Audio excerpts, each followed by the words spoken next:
I don't know if many of the children here have ever existed without tank shell holes in their walls, and the towers of an occupying army surveying them constantly from the near horizons. I think, although I'm not entirely sure, that even the smallest of these children understand that life is not like this everywhere. It was Sunday afternoon in Charlotte, about noon actually, and I received a phone call, and my son-in-law, Kelly, was on the phone, and he asked if Craig was there. And something about the way he asked made me realize, I felt right away that something was wrong. And then I asked, why, Kelly? And he hesitated for a minute, and he said, we've had some very sad news. And then my daughter, Sarah, I could hear her in the background, and she got on the telephone, and she said, Mom, it's Rachel. And I think the first words out of my mouth then were, is she dead?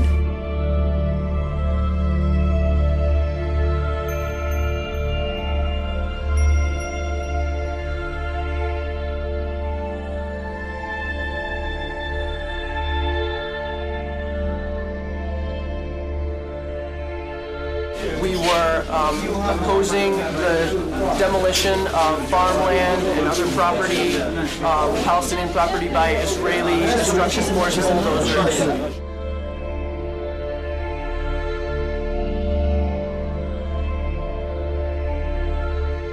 And the bulldozer drove up, and it kept going, and she tried to move back, but she couldn't move back, and she got caught underneath. She got caught underneath the bulldozer. Many other internationals began to surround the bulldozer and yell at it and tell it that there's somebody there, and it did not stop.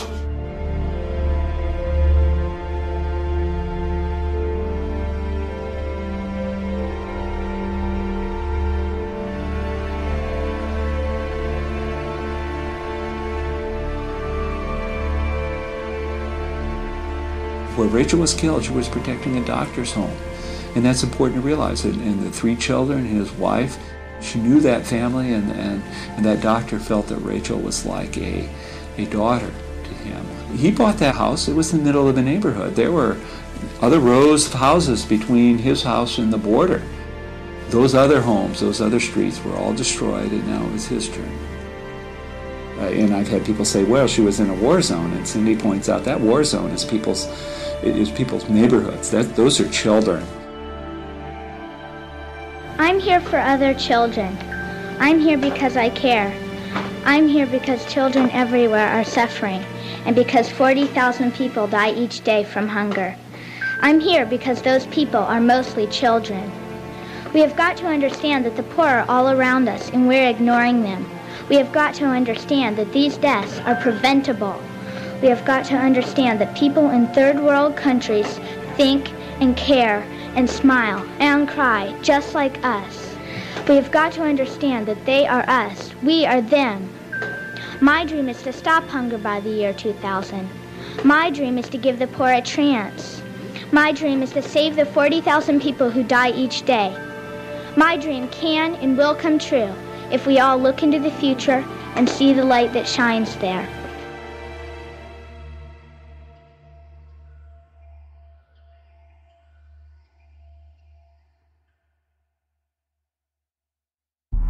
As Israel completed its withdrawal from Gaza, the following day it issued orders to confiscate additional Palestinian land from the West Bank and continue the construction of a separation wall.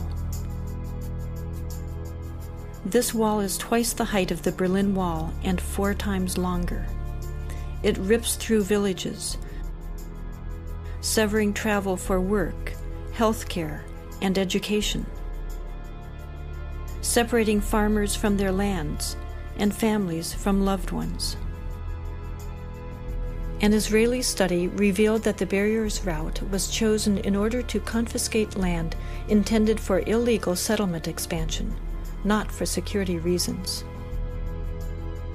Here you have this huge wall being constructed right in the middle of the West Bank. How can anybody believe that there's going to be the creation of a real state? It's a symbol and a reality of oppression.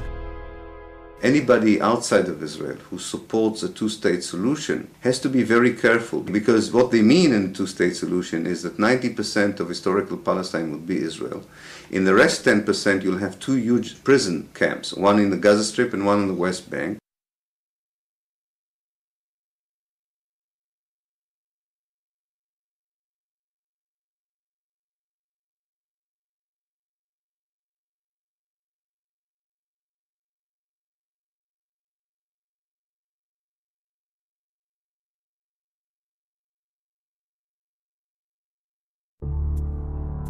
The people who fought in the war were also the people who wrote the history books of the war.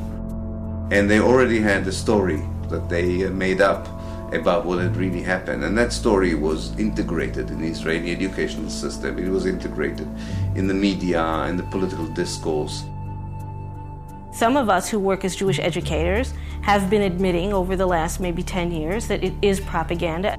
Israelis don't understand what's going on. They don't know the occupation. We began to educate ourselves. And the first thing we did was invite women, Palestinian women, to come into our homes and talk to us and tell us what exactly was the problem as they saw it. And little by little, we learned about their lives. We learned about the suffering they encountered on a daily basis. We learned about the killing going on there, about the lives that were completely circumscribed by an occupation that they had no control over. I'm one of the few Israelis not in uniform and not a settler that's been in the territories in the last 9 months. You just see that the army was actually waging a very cruel war. On the Israeli side, there seems to be no understanding that this is how you create terrorism. If you are so repressive on a people, you give them the sense of having no options, and that's a very dangerous place. In fact, there's a very clear correlation between the kind of human rights abuses that Israel commits in the West Bank and Gaza and the Palestinian militant response to those abuses.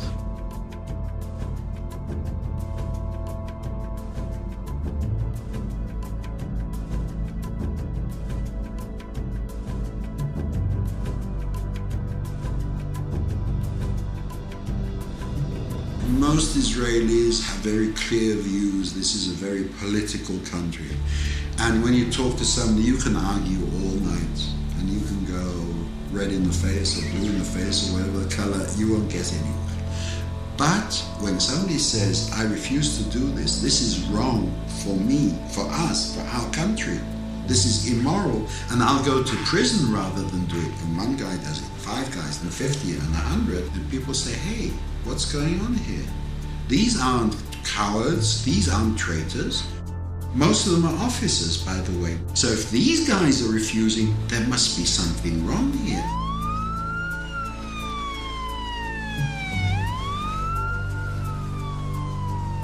Nobody can argue with what I've seen.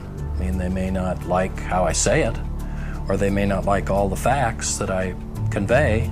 It may sound like I'm imbalanced, but the fact is, when you're dealing with oppression, there is no balance. Even someone with a 20% open mind would reach the same conclusions that our commission reached. You could be pro-Israeli, and still, if you saw these realities, you'd have to have a completely closed mind not to come to the same conclusions that we reached. So the violence begins with the occupation. The opposition is resistance to the occupation. Resistance to violence is legitimate in any country in the world. I may disagree with some of the acts of resistance. I think some of the tactics are stupid. Attacks on Israeli civilians are stupid, immoral, and counterproductive. They should be stopped. We should not use violence whatsoever, because it really destroys our intentions, and it destroys our position, which is in the higher moral standing. We are the victims, and the world should not understand that we are the victims. Criticizing the Israeli government policy for assassinating people or for shooting children and maiming them, for thousands of children, that's not anti-Semitic, that's humane. We have to tell the truth about what's going on and say as clearly as we can, if you keep going down this path, you're going to destroy yourselves. No enemy will have to destroy you. You're rotting from within because of the methods you're using against innocent people. I don't think even with the best video that you can make, Americans will really understand what it is like to be a Palestinian under occupation. I guarantee you, if you spend 1 week in Gaza or in the West Bank, you will understand it in a very profound way.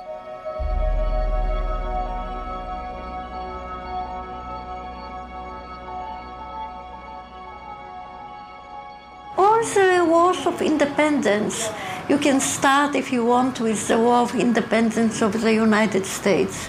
They said no taxation without representation. And we demand taxation from the Palestinians and don't give them any representation. It is the same all over the world, and nobody wants to be under somebody's occupation.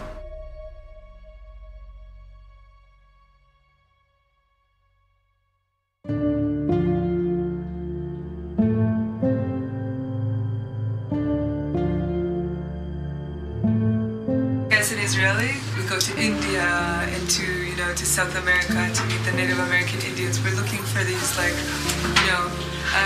indigenous people with some kind of more rooted wisdom, and they're right here. They're right here, right under our noses. Nobody ever comes here. The falahin for me, the Palestinian falahin, it's like, everything that that people go looking for. People with deep roots, really connected to the earth, with this romance with their land, and just incredibly wise and open-hearted, and simple, beautiful, and Israelis never see them unless it's through Target.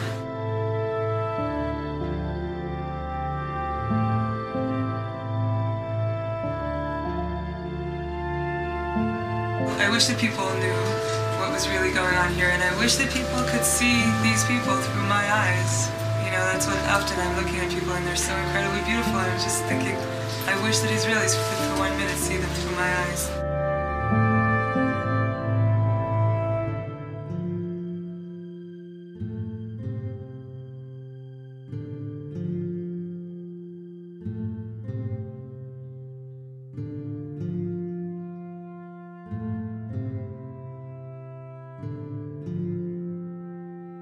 No amount of reading, attendance at conferences, documentary viewing, and word of mouth could have prepared me for the reality of the situation here. You just can't imagine it unless you see it.